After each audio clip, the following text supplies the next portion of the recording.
onwe video watch ebe Ebube Muonso na caution people against imede na affairs of two men of God na-eso okwu na ọ na two men of God na-eso okwu ga-eti na-alụ ha ọnụ ịghọtago ga-eti na-alụ ọnụ. But the problem here is ndị Enugu ekwetakwunu na two men of God na-eso okwu.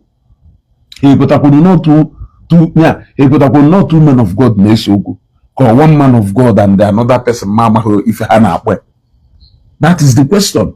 Ekwetakwunu na man of God na-abụ na-eso okwu. And moreover, Ebube Muonso is a man I love so much and I respect him so much, but men of God should desist from ekwuru niile a na-ekwu. It is not turning good to the body of Christ. Men of God should desist from ekwuru niile a na-ekwu. There is no way two men of God will see a okwu. It's not that their congregations will not join in a na-eme. It is not possible. It is more like saying na papa na papa ụlọ ọzọ nwere okwu. It's na go na ndị ahụ ha na papa na-eso okwu na go na ha ya webiri or na go na ha ya wafu eri. It's not possible. Yeah? And that is why you will caution at the early stage mgbe this okwu bidoro. Say I pleaded with Father Mbaka say biko ekwena ka iwunu the reason kpataro ndị otu Matthias ha yeji wee pụtakwa drag wakwa Evangelist Ebuka Obi. With clarity to that sermon in that Sunday, it will help to put a lot of things to rest. But instead of meye or na hammer more, they hit the polity more. It's not possible that two people not oversee the affairs of those two numbers of bigger congregations. Yeah, being so put to the point of in public outburst. In our season, even adoration okay. Mother potentially okay, Ebube Muonso na governor will. I know what is happening there. We are watching on Facebook. So with due respect, Father, it is not going to be possible. Because if it happened to you tomorrow, even your congregation, they will still come up to stand in for you. So this is something that could have been avoided. And how can we say that it is not even avoided? The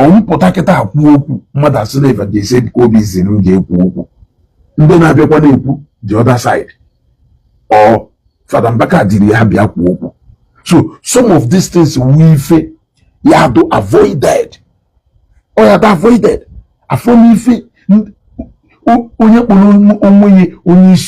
And moreover, onye ya kwacha si na-echiri ya echi ya eji wee na-ekwo ekworo na-eso okwu ka unbeliever. Na-eso okwu ka unbeliever. It is even understandable. Evangelist Ebuka Obi is a Catholic brother. What of somebody do ordained? Can't you live by example? Can't you live by example? Even in that, we need to call a spade a spade. We need to call a spade a spade. It's more like now my father will John. Papa nke wo Emeka. Papa mo John na papa wo Emeka. To the point that na papa wo Emeka do too confrontational to papa me missiono makuko opa unu wunda ni nijela anye nejelu okworo ifunu mela hime okworo unu nwa wunde osusu atụrụ ahụ unu nwa wunde Chineke laja anyị tinye unu n'aka eji wee sị na nwa ewu na-ata agbọ nwa ya na-emerụ ya anya. Who has played maturity in all this? Evangelist Ebuka Obi. He has never addressed Father Mbaka in all this, not to even talk of mentioning his name. Yeah?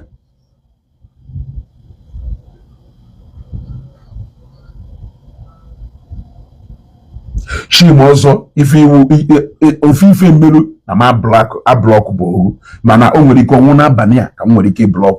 So continue na gallivant around here. O nwere ike onwu na abania ka ma block. You got to go. O nwere ike onwu na abania ka ma block because all na obolo na abi ofuma. Maybe wa go obolo we gba na all of us cannot be Catholic. If I'm a Zionite and I'm not a Catholic, Ngoma Uzi a Catholic, and ask him, I insult your Reverend Father. Who told you that, Namu? Am I a Catholic? One simple thing, the only way we can unify is respect my own spiritual father. Let me respect your own. You have just said that I'm not a Catholic. Must all of us be Catholic?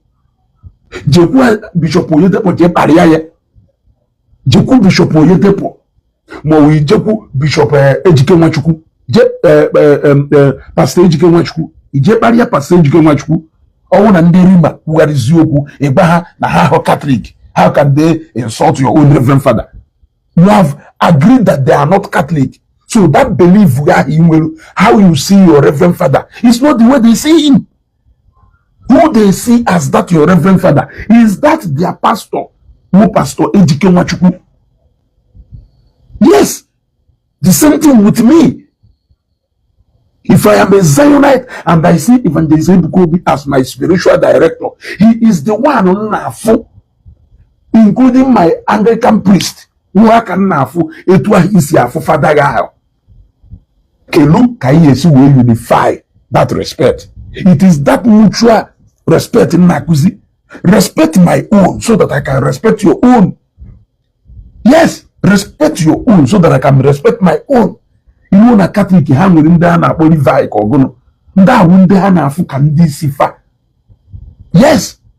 A potazina bonye Catholic, only a Sabbath, a Bohat or a barrier father, but any disrespecting a Levi or a leader, you are disrespecting him. Kilo guy is who a Kowalo Nefa in a way water. It is very clear that Zion has become a non-denominational congregation. Only the Pentecostals say bad. He so like if he na ko Catholic juko Catholic jiarese. Only the Methodist there. He so like ko they so believe na that your Catholic belief. Mama one Anglican for instance. He so believe if I so nga glossary ga wonu ko do. He what go we reconciling all this interest is for you to respect that man. I respect so much. Respect that man. Yeah, I respect that much. You want to go? Respect that man. I respect so much. If you choose not to respect him, Alpha and Omega will not get any of my respect. You want to go? In fact, I will disrespect him over and over again before you. That is the only way you make sense. You make sense. You want to go? You make sense. Okay, Shimo Biozo, you have overstayed your welcome. Have a nice day from this page. When you eventually open another, I think you are becoming more of Iberibe now. Blocked. Block Shimo Biozo. Dalo. Have a nice day. Iberibe had to go too much. It's obvious no for the moon I even at a sense. And no matter how Anna try to impact your sense in his own on how I got there. You think Jeku only winners. Jeku and Father Mbaka wonga. Iwe pari Oyedepo. Or pari bishop yourself. Imana na pari Oyedepo. Or pari bishop Okiyako. So all these, I am not a Catholic, I'm not a Catholic. Kawa Catholic, you Kawa, my Anglican. Nevertheless, Evangelist Ebuka Obi na run a non-denominational congregation where people from Catholic, people from Anglican. He has become a man at the center of so many denominations. People who don't even understand what your doctrine as Catholic means. But yet, I belong to that congregation. How are you going to accommodate me Since you have seen that Namu will regard and respect for that man, that I respect that man, that I see that man as my spiritual father, you need to respect him. You need to respect him. For if you don't respect him, only guy in a half an adoration. I don't even follow their programs. Yes, but I follow Zion program. Hello?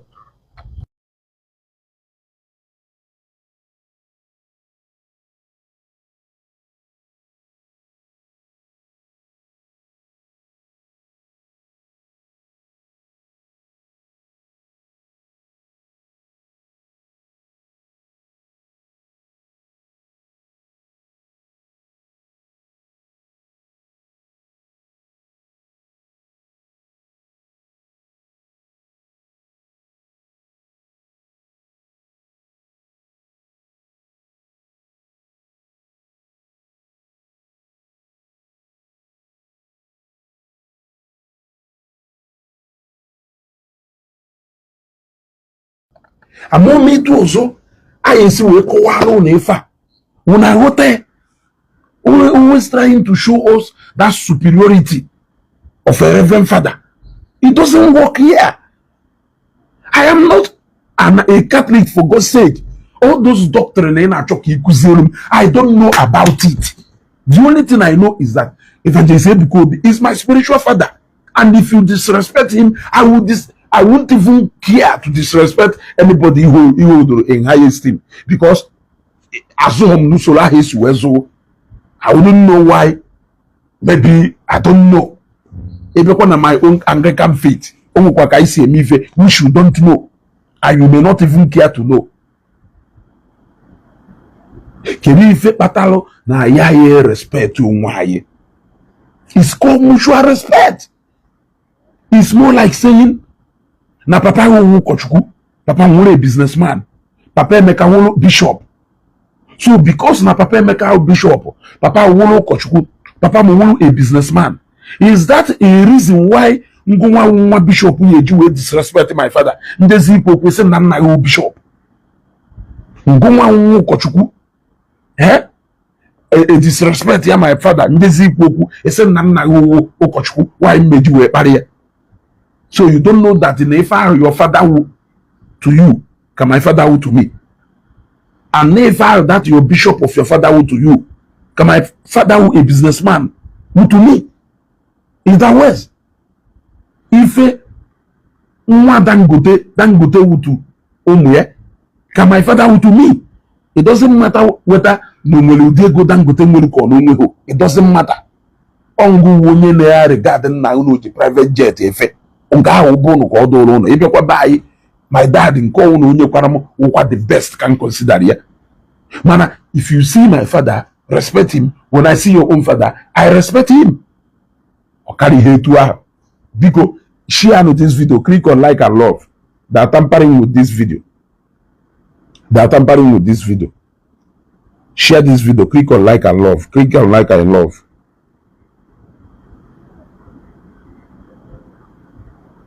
Click on like and love. Amaka NG football dife. Area ho BP na page ya. Ya mu female onwe. Area ho be. But even the reverend father no na pare ha. Let me tell all you adorers. Okay, my you adorers. Unu wunde subject Father Mbaka to ridicule on the face na Facebook man ona amaho. Okay, volo no wunde Catholic. Ofodu nda bu gola aju we buri enisi. On subject Father Mbaka to ridicule and insult in the mother. Yes, and I would go moon how bolode, but on our chohemo. On wound the melie, the mother juena, barrier. You want to go? Because it cannot take you anything to give mutual respect to whom respect is due. If you keep pretending like Evangelist Ebuka Obi means nothing to you, therefore, then I will tell you that your own spiritual father in Ebu, that he means nothing to me. That is it. Monagadi adoration. So, what part of this do you not understand? So, we kuku, ekana abachu osa abachu. in abandon mother in analyze here take his stand. Here take his stand. But that can condemn what if a melugu. He condemn way no if a melugu. He is not supposed to talk. Emeka Akachuku enaluo if nayo go not to stew and feed. If negu go not to stupid. You got even now if nayo negu. If he deliver with the first thing he wafa. Because all ni hatolo ya go ni mi na problem onye ozo. E wata go ebum problem onye ozo n'isi. All ni emu ife ya go mi na problem onye ozo because this is not your problem. This is not your problem. Mani ji na go mmadu iyi mimi ni bie n'isi more than me because I go bu ngi yon go bu so we go mi. If we and they too aketa can we go see analyzing ke without taking side. Without taking side. Yeah? Unafu buhife. Mwadu bialo enugwe biame crusade. Bialo atra yaka ostrojo crusade oneme. Ono se no suppose hikuoku. No unumuho right hikuoku. That no react ya no pride. He doesn't have right. Open ifenesu oku ni na. No muhudo right hikuoku. Ifrie owe step on toes because na emeri ife ya we mo onye ozo owo no Fada Mbaka ka emeri ifa Enugu state ya gba use ebua owo no Fada Mbaka ka emeri ifa Enugu state ya gba use ebua. We all know how he can fight dirty. Ode to esi ekwe ka esi ekwe aya kpọrọ na ya aya na na afa oya akwa afa ndị mmadụ straight ahead without mixing words. We all know Evangelist Ebuka Obi do even apply the caution in even talking about the matter. Still upon how he applied caution. Still. Okwehu na-edi. Keto wona agbawa n'ọsọ. N'ikuku. Ịgbawa n'ọsọ. Agbango na mma na gidowu.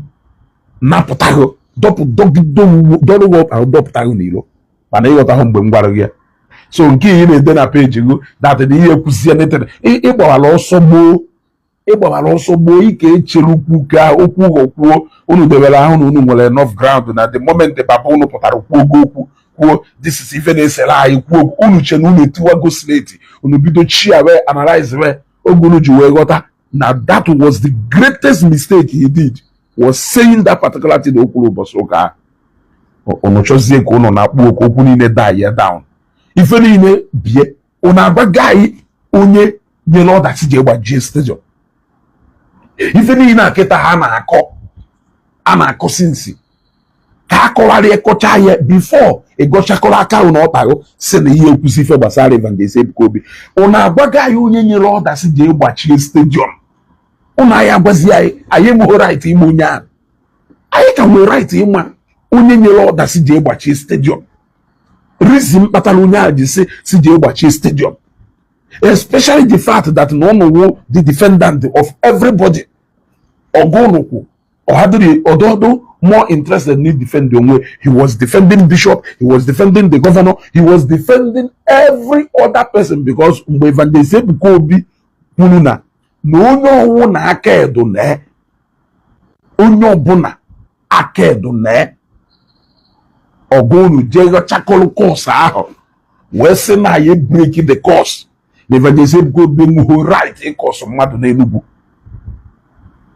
wee jụọ sị aka ya ọdụ na ọ bụrụ na aka ya adụghị na kiri ife ọ na-adụlụ worried with okwu ekwuru akpọghọ mmadụ afa na ikwe ife kwuru ugwu onye ọbụla aka ya edo na ya ọwụkwunu si achọ okwu.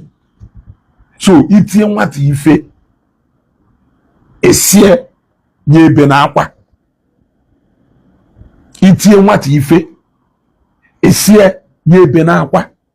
If you remember, we have a prophet, but he couldn't see who others closing of the place, shame on you. The same thing your own prophet Jehovah na ihe do hakim Jehovah di ife.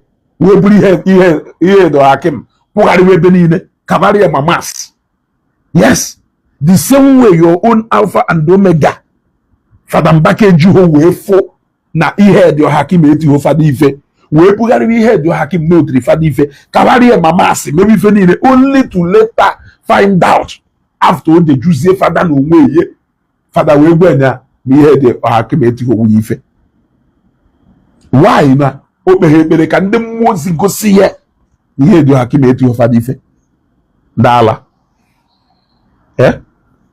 ọkara ihe etu ahụ ịkpọ Evangelist Ebuka Obi fake, you are fake. Mụnwa wezugbo na-ekwe Father Mbaka ịkpọ Evangelist Ebuka Obi fake, you are fake.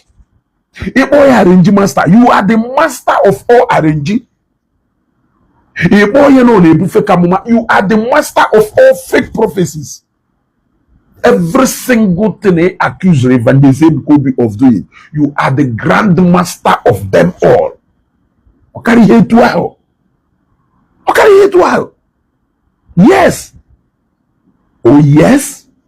Okari hetu aho. This is why Ogo imuno jiwe jonjo. Ogo imuno jolonjo.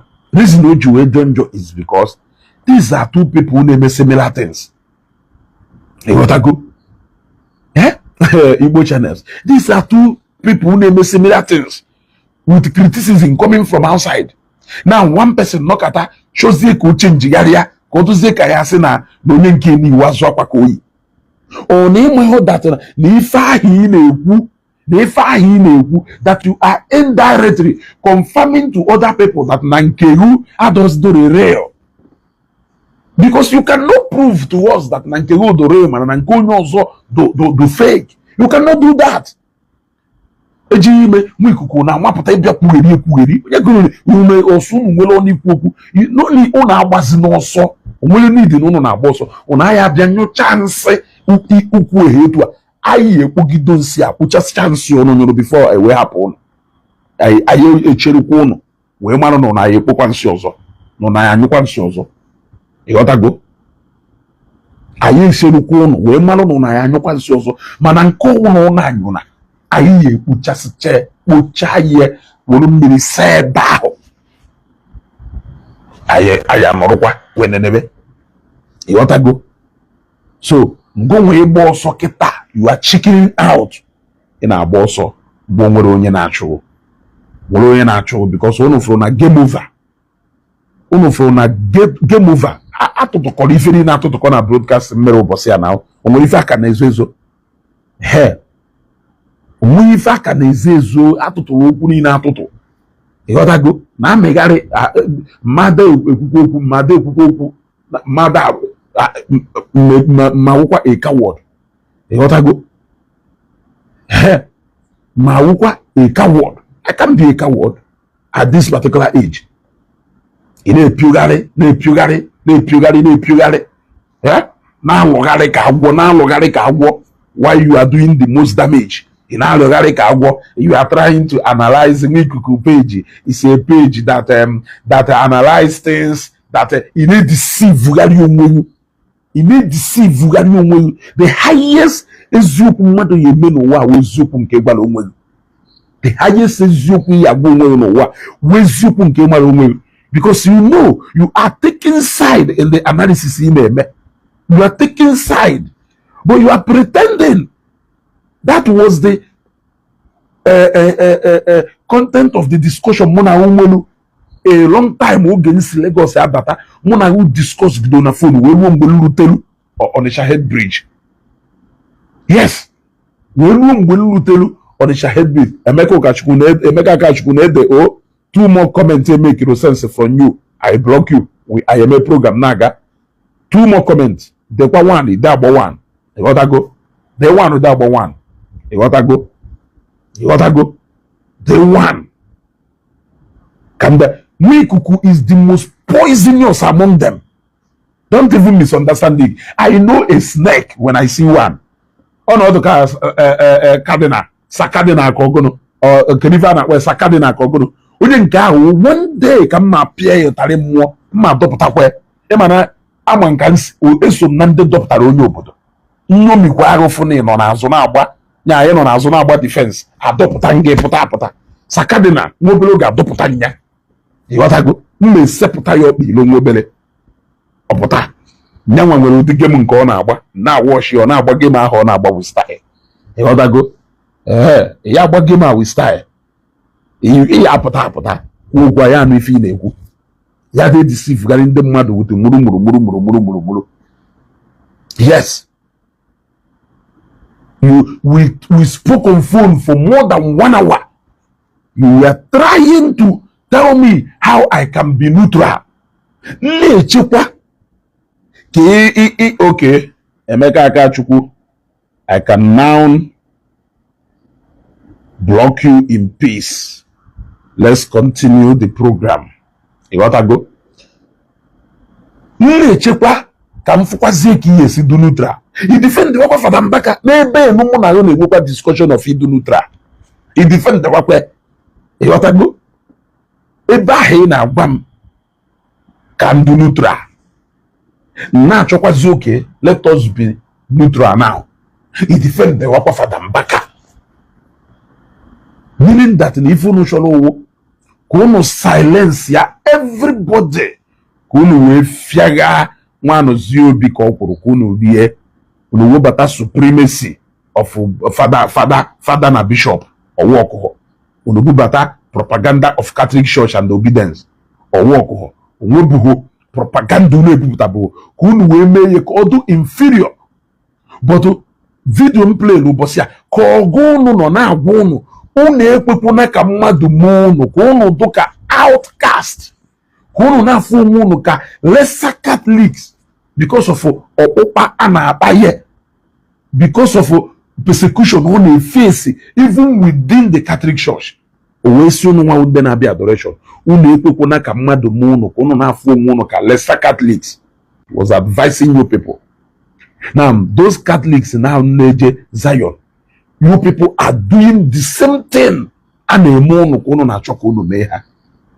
No na chokono, ono no kona gono sono, ona mind kona ifa secretary na their parishes. When he talk about their parishes, he was talking about other reverend fathers, secretary that flex kogono na their bulletins na church. There's something maka adoration, maka ndemadi de adoration, restricting their members from going to adoration. Because of Ifa alleged. The same faith, but the oppressors in this case do different. The oppressors in this case do different.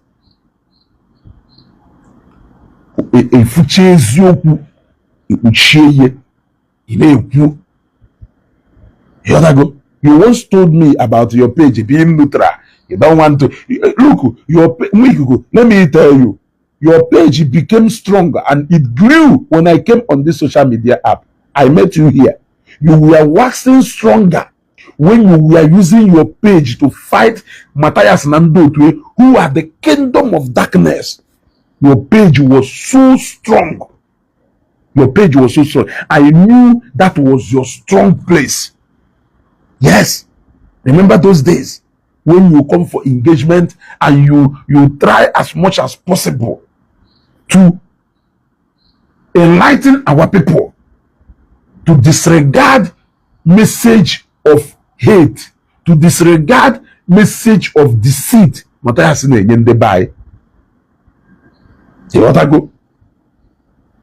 to disregard them. Page Gune grew then. You know, decide there after the case of Fada Mbaka na Evangelist Ebuka Obi. You shows, yeah, you will receive because of you. Okay. We soon oko. I know Chukwu bi ke batromi na papa no ma no anye nele mara anya alolo. Ama ma anye nele mara anya alolo. You got to go. On Efrona, he can now in fact only collaborate with all those people on ma na hanchani ne no enemy of Zion, including Governor Ezioku and the whole of them. They all became his friends, forcing friends yana force our force.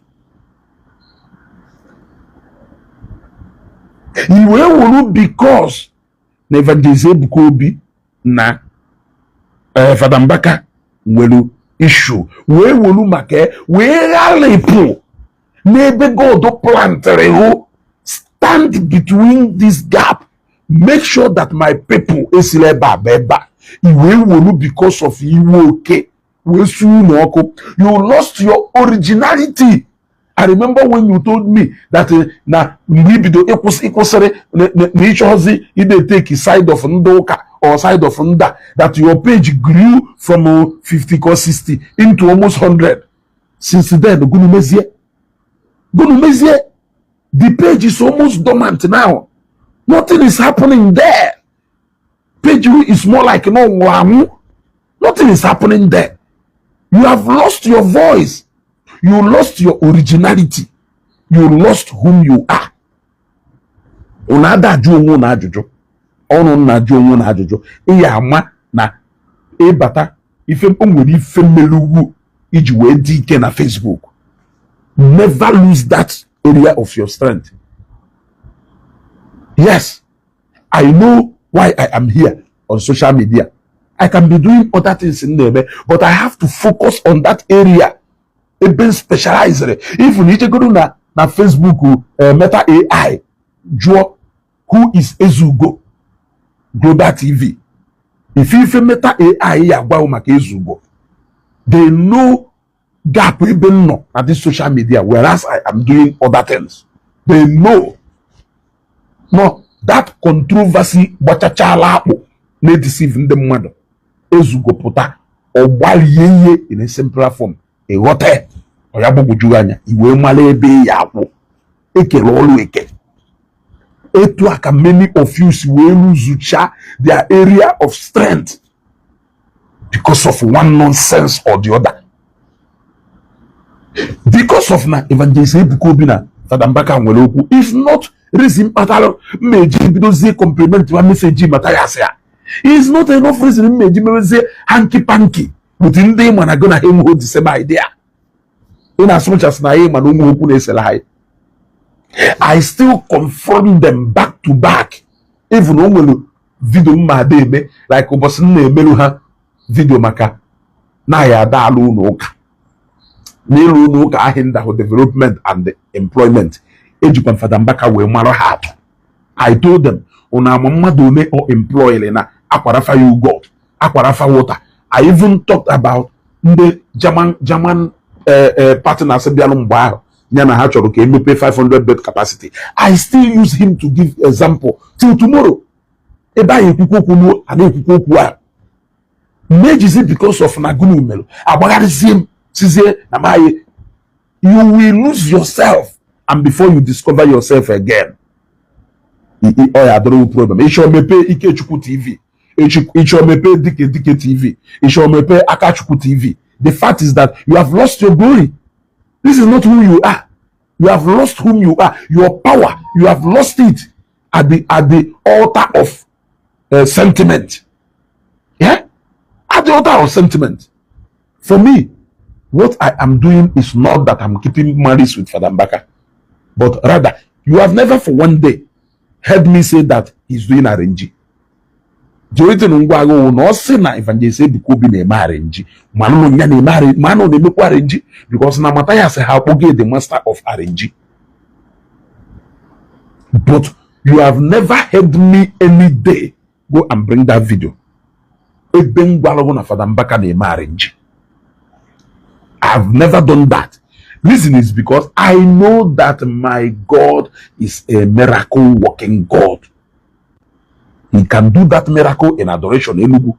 He can do that miracle in adoration Uke. He can do that miracle in Odomiri. He can do that miracle in Okunerere. He can do that miracle anywhere and get Pastor Paul Idencha.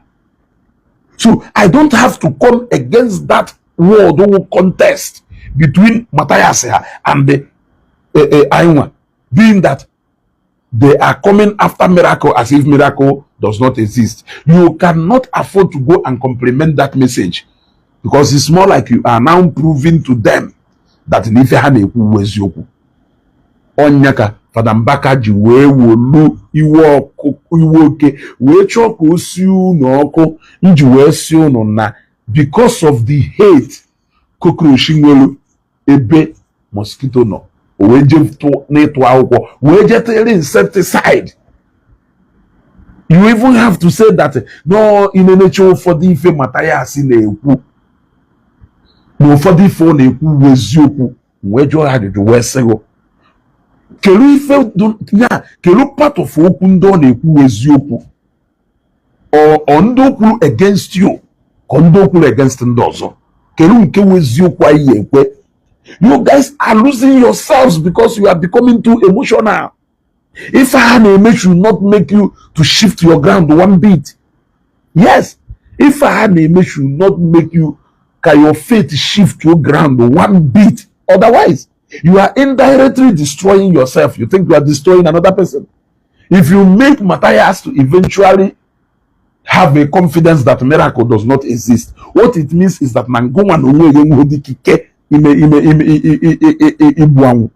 that is what you people are doing. That is why you have never heard me say Fada Mbaka na marriage. I have never said that. Yes, I have never said that. All I have been saying is mutual respect. Ebubelu ugobelu. Nke si ibe ebe na nkukwa ye hazi ekunya zi ebo ebe. Maka na nkukwa ye ofuko ọ na-adị efebe ebe ebe. Ya na-asịnya je ezi ebe ọ na ebe. Ọgwụgwọ ya je ebelu n'ọkụ, ma ọgwụgwọ ya je ebelu na naked wire, ma ọgwụgwọ ya je ebelu n'ebe na-egbu mmadụ. No, egbe belu ugo belu nke sịrị na ibe ya ebe nkukwa ya ofuko ọ na-adị efebe ebe ebe. Unu because of Evangelist Ebuka Obi we change message unu niile. Mande Fada n'ụfọdụ ndị unu wee change message unu because of Evangelist Ebuka Obi ka unu wee nwee ike wee kọtọsịa miracle ha na-eme na Zion. Emorozi na ị na-akọtọ miracle ha na-eme na Zion, na ị na-akọtọkwa miracle nke ha na-eme n'ebe ngụnwa nọ. Yes, ị na-akọtọkwa miracle nke ha na-eme n'ebe ngụnwa nọ. Afugo ebe mmadụ Fada Kerafa ya Fada Ugwu na-akọwala anyị about the power done na Holy Sacrament. About power done na Holy Sacrament. Onye ka ị na-akọrọ ife a? According to your teaching, there is no power there. That is what your teaching is aiming at. Because you want to make people to believe that na Evangelist Ebuka Obi more power to perform any miracle or this. But you are telling us that na power do na Holy Sacrament. Na ye wori enye onye ahụ esighị ike, onye a richa ya through okwukwe, through act of faith. Ahụ ado onye ahụ ike. Mana ngụnwa jikwa ọnụ na agwa anyị about reality, physicalities, and the if na government is the reality. That no na government be anyị dị mma kelu na onwe odu need mmadụ ya ejijere ekpekpere. Ọwụ na government be anyị dị mma kelu need and reason mmadụ ya eji wee na eteki Holy Communion ka o wee dị mma ka o wee nọchaa ya. Kelu ife mmadụ ya eji eteki Holy Communion. Take in time, take in serious time. You people are losing it. You guys are fast becoming end-time prophet. Look at Fada Mbaka na gozu onwe banye da agwazi Matthias ha na nyanwe believe only na prayer. For real, that you don't believe only in prayers, that you also believe in physical. No nwere nke ya we nene ndị ọzọ wu ekpere ka ha na-edi na aṅụ ya aṅụ. You are trying to recruit all quarters, thereby reducing the potency of that power in you. onye tiri unu confusion niile a n'ime ewu Evangelist Ebuka Obi. What of unu hapụ ya mere nke unu na-eme? Mbaka nwere great record. In fact, Evangelist Ebuka Obi kwuru na n'ihu ya na n'anya ya na ụbụrụ okwu ka ebe ka ọ kpọrọ that na onye ngwọrọ gara ije n'ihu ya, na onye ngwọrọ gara ije n'ihu ya mgbe e bịara crusade ka ọgụnụ n'ihi na ekpe ekpere onye ngwọrọ gị ije. He said that na many ndị nwụrụ anwụ ebiligo. Say, Father Mbaka pele ndị nwụrụ anwụ bilie n'ọnwụ. That is, he is not even giving all those praises to you, but rather he's trying to show people that our God is still in the business of doing miracles. You need to hear Evangelist Ebuka Obi in Seraphic Hospital. Oputakwala Obosia, law motherless babies home. Potakwa Obosia, law old people's home and the psychiatric hospital. Ebane Demendala. For now, psychiatric hospital, who believe na they ekpele na enyekwa ha treatment. Koya women de oh evil forces jihad. Then the evil forces will flee away. Or will no normal health challenge. A will through medicals way treat her, rehabilitate her, take her back to the society. So you don't need to say it because this is what we all already know. And that is why Catholic Church, hospitals, Anglican churches, hospitals, hardly a Pentecostal church in hospital. In fact, Apostle Chibus don't over OPM over 10 to 15 free hospitals. So you don't need to make it sound deep for us to know that they believe in physicals. Who doesn't believe in physicals? A Women Foundation Seraphic Hospital, look at the when I share the state of the art hospital, here water medical tourism Nangopala. You're trying to patronize some people. Can die away or some million because you want to fight Evangelist Ebuka Obi. Evangelist Ebuka Obi is not a threat to you. They will threat to you. They will threat to your faith. Those people in a choke in a patronize. Those people in a choke in a CC. Because you want to recruit all corners to fight your personal battle, which is not really called for. It's an Evangelist Ebuka Obi in marriage. Only on a God on Kahina worship. Adro capable. Can you fail miracle and a Zion? Supposedly, that about Father Mbaka. Growing up, I heard about so many testimonies coming out from adoration. Growing up. Does it mean that no Muslim may go to Zion do this so awkward? I want to know. Can you may go to Zion do so awkward that na Father Mbaka feel the thing a boy so see oh if you go ye meme almost everything may go to Zion. Oh testimony I no go a record na adoration elugu. So can you tell me what the battle is all about? Almost every single testimony record go na Zion. A record go similar testimony na adoration elugu. So kerifi ye jizi choke na akọwara ndị mmadụ arenjiji kose arenjiji garese na CJ igotago. You are trying to question what God can do. If you are questioning what God can do, you are also questioning everything that God has used you to do.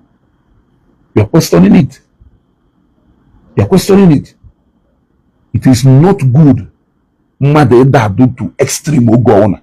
Kana season iwe kana se na ha no ife. Njuwe simple question we say maka Prince Israel unya melumu njuwe all those questions. We say every single thing Father Mbaka now accuse Evangelist Ebuka Obi of today that he has never been accused of doing so, even by his bishop. Yes, all bishop worry about personality gonna do personality somebody now abrogated the position of God to himself. It is part of accusation Catholic Church in Enye, even by the bishop himself. You you are still the same person telling somebody that he smells of arrogance and pride.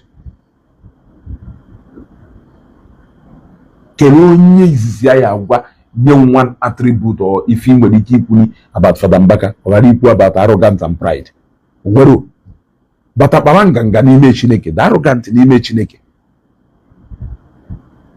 But yeah, personality cult. Thank you. Personality cult. That's what they say. What does it mean? Personality cult. What does it mean? 24 minutes. This is you. Then they now talk about disobedience to the authority.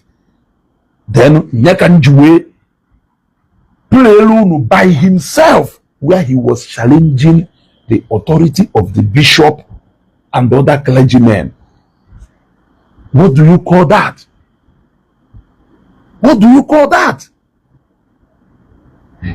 Kill every single thing in that video play represent exactly what is happening between Evangelist Ebuka Obi and the so many priests in Ashua today. This on a money go or so oba she if you get book one that oba. You get book on that oba because you are still fighting that battle low key, even among your fellow priests. Ni the Catholic Church.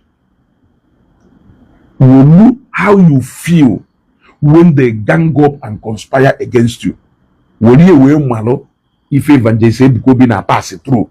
Now all the conspiracies naga on about him. Ejime nikuku ha basta. Mwori funu na madonna azo. Mwonye neji challenge Father Mbaka. If not that no na chokunu believe to war Evangelist Ebuka Obi. Believe to mwe. We can respect Father Mbaka and respect Evangelist Ebuka Obi. It will not lose anything if we respect both of them and respect the gift God will have. Yes, that is why you in the video. If you will say, Owolona title of prophet and evangelist Donafa, Evangelist Ebuka Obi. Atasha ni no na akwe. Una pozine Ebuka Obi.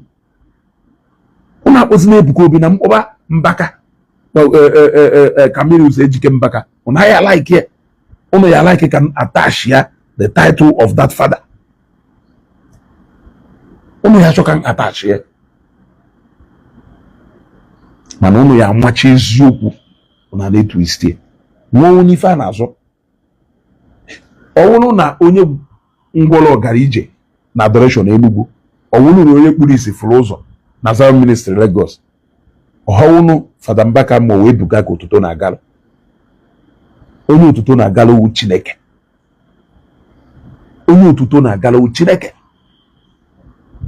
Owunu ikuze na God aye eme n'ife nke ebe ni. You are also limiting the power of God. You are limiting the power of God by saying that God cannot do this. Is it the same God that you are saying that he cannot do this thing here? Is it the same God that has done it in your own place? Mutual respect.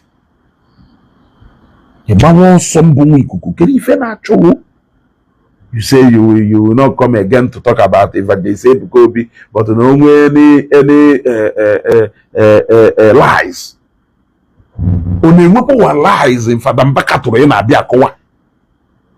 Also Evangelist Ebuka Obi to in your dictionary if any name Mbaka guru we face pope no no wepota. I have outlined them. You know now Evangelist Ebuka Obi no nwe power. Address a sitting governor. Something you did the countless time. Let us even forget about a sitting governor. It will be a wobbling matter that you should belong to a former governor and the current presidential aspirant. That means you disrespect any. It's only you who have power to do that. It's only you who have power to address a governor. It's only you who have power to address governors, talk to presidents in their own country. It's only you who have power to do that. Another person has no power to do that. It is only you who have power to contest with the bishop, but another person cannot do the same thing. It is only you who have the power to register your grievances and your ifojemelu, but another person cannot do that. Look at you passionately telling your adoration members how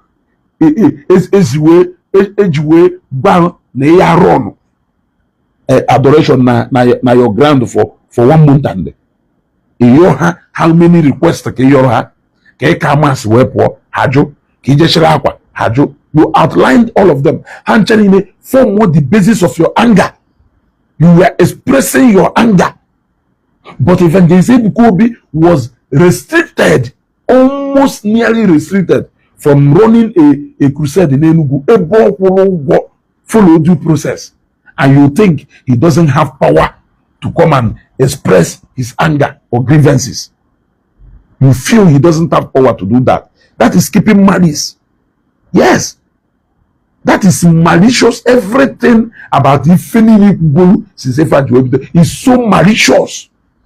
What is so malicious?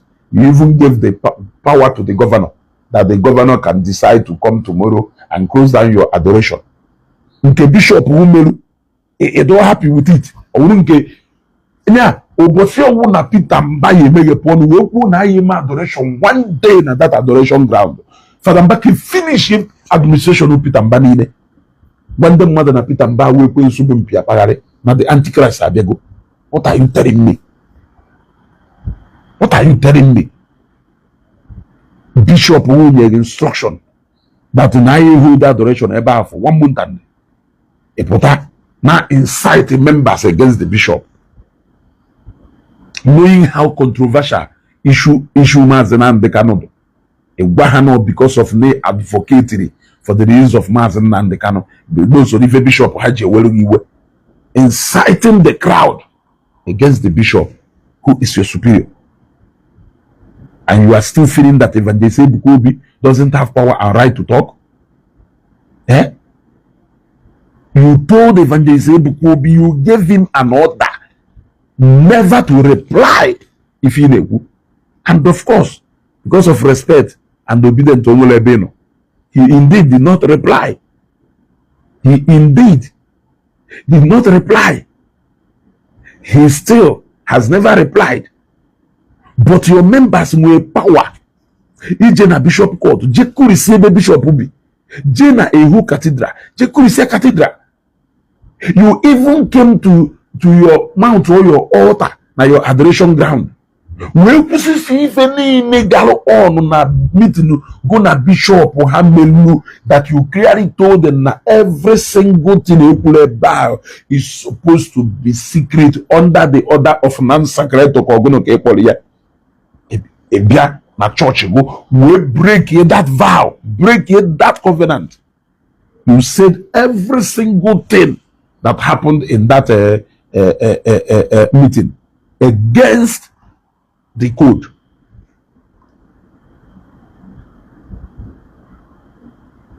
Manani ekuye odoka ya se ife ni na ha agbasa hom. Ife ni na ogbasa hom. Ebe de ten no we gbasa mo. Happy Evangelist Ebuka Obi aka. He has never mentioned your name. You are the one who has mentioned his name multiple times.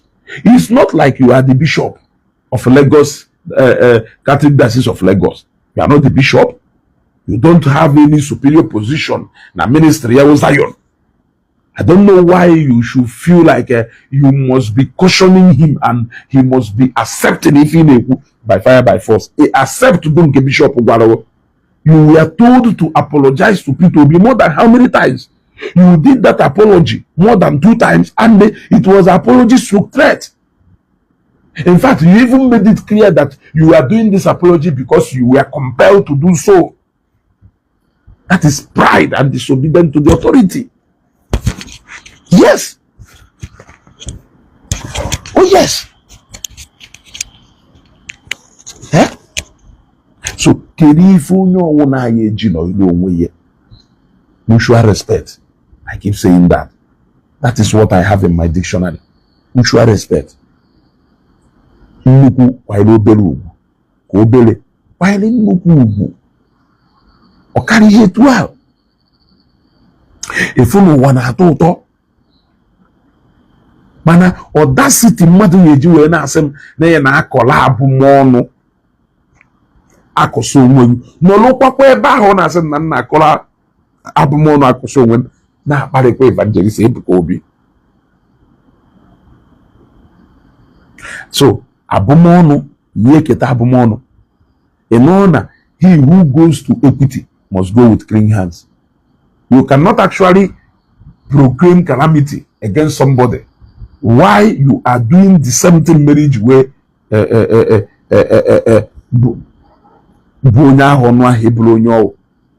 it's not possible. It can never happen now. Yes, it can never happen. He who goes to equity must go with clean hands. Only a majority of people to go na say you have to na say how bodo because na ha man arose in your chala na ha do worthy enough to even come before that arose. Manya for say bia to mmado na arose. So ha mezu iwu ah na ha to ga arose gbapo egbe. Ejezi egboro ogbo. Woluzi amuma na egbe igbe we so.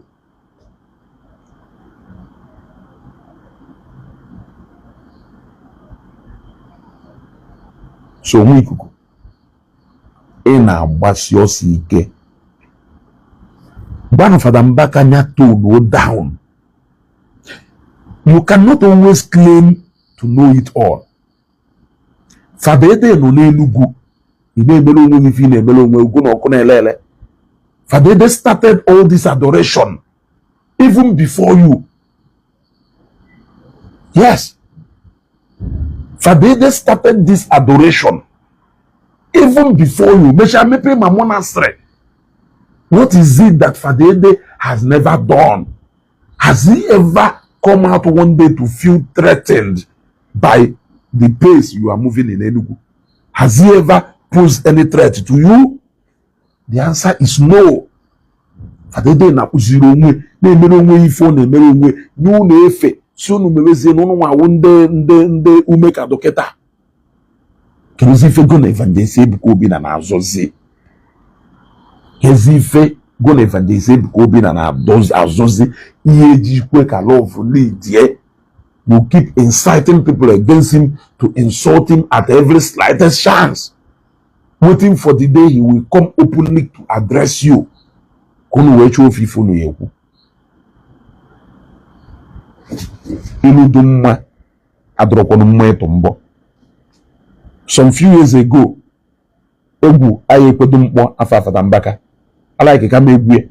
Ana m akpọ egwu ogo ona.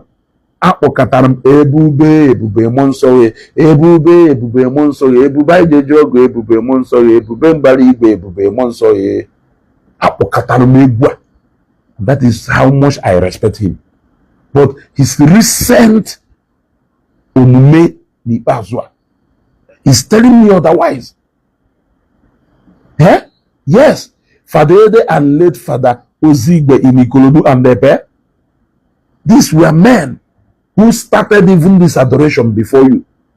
Today, ha ekuno nwere any of their time in the use. Ha ekuno nwere anything you borrow from them. Ha ekuno nwere anything you muta from them. They have never interfered or influenced in whatever thing you are doing one bit. Why can't you do the same for Evangelist Ebuka Obi? Understand Evangelist Ebuka Obi will go do no one. Now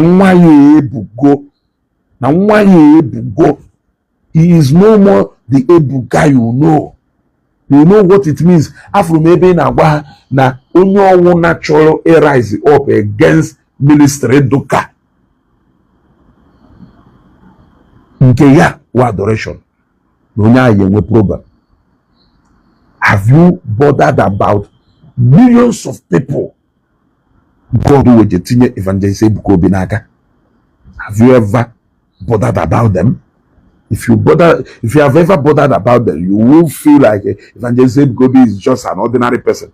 Because a man who is the head of his family of one wife and 5 children is a soldier in his family.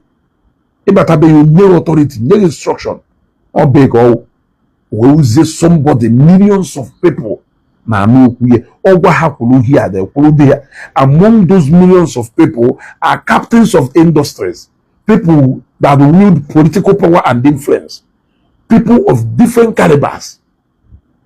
That is a man you want to reduce to a mere Ebuka. That is insult on its own. You ought to go. So, me kuku.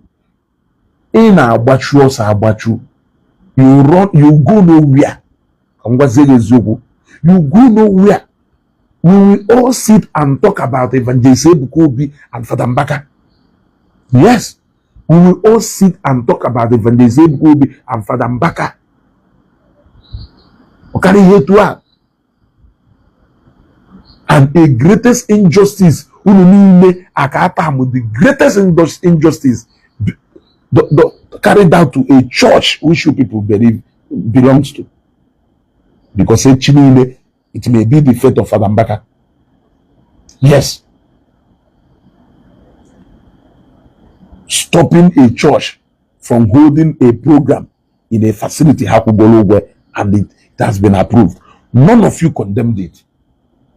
Rather, Father Mbaka asarena na Bishop Chogodu bia na adoration na adoration na aye hold no ye hold. Mari ifi unu na-ekwutere onwe unu. Mari ifi unu na-ekwutere onwe unu. Mgbe eje kurisi na pure water factory Ebube Muonso. Ama m ife fiolo then. I know ama m ife fiolo na social media then. Today, Father Mbaka na agwa anyị na governor show echi niile ọbịa kurisi adoration na onwe onye ya question ya. Mara na ife unu na-ewu isi onwe unu. Mara kwonu ka ife unu na-ewu isi onwe unu ha. Simply because na unu chọrọ ikwu ekwolo. When they say because we were na police na ndị talks bịa na hotel ya. Bịa na hotel ya. Iwe kwuo na ọ na-reduce Enugu state to a state of thuggery. Evangelist Ebuka Obi are supposed to hear on a hotel. Onye gwa ahụ na ọ ya nọ na hotel. Kumunyi na debo ya ọ ha nọ na hotel. Owo fada. Ochiri fada. Ochiri fada. Ochiri fada. Why you ji nọ na hotel no bia program? Why you ji nọ na hotel?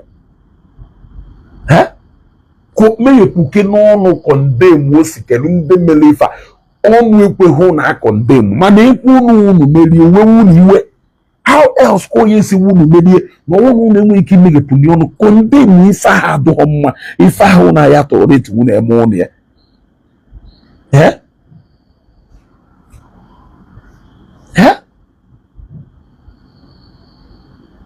Izuchukwu Joshua de ememe feni na ụka na aka akụkọ wewo.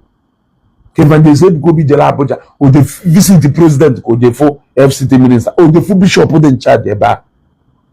Ko je ngo bala, o je fo bishop do in charge of that area. Feni na wo badadash ko. Feni na wo story akụkọ ndị mgbu ka na-ekwu eko wewo na na-ekwu okwu. Ikuku, you go nowhere. The father na akwanyere ọkụ zoom na background na akwanyere ọkụ gwa agụ gaba na aga Evangelist Ebuka Obi the pompous n'ọdụ nka gonna pray kife niile ahụ unu na-ekwu Father Mbaka we times 100 onye ọwụ na ma he fights dirty onye ọwụ na ma atọbụrụ nya ife anyị na-ekwu. Evangelist Ebuka Obi is very humble, actually. Very, very humble. No one more. Father Mbaka use 45 minutes weku makam na altar. E within 2 hours weku make na my own altar. Kaimaru nke ya gafa. Kaimaru nke ya gafa. Owolo mo okwu maka 10 times, okwu maka 50 times. Onye ka nje sewo na Evangelist Ebuka Obi the humble. Or the humble. Chineke ụlọ aka edozi okwu a. achifon.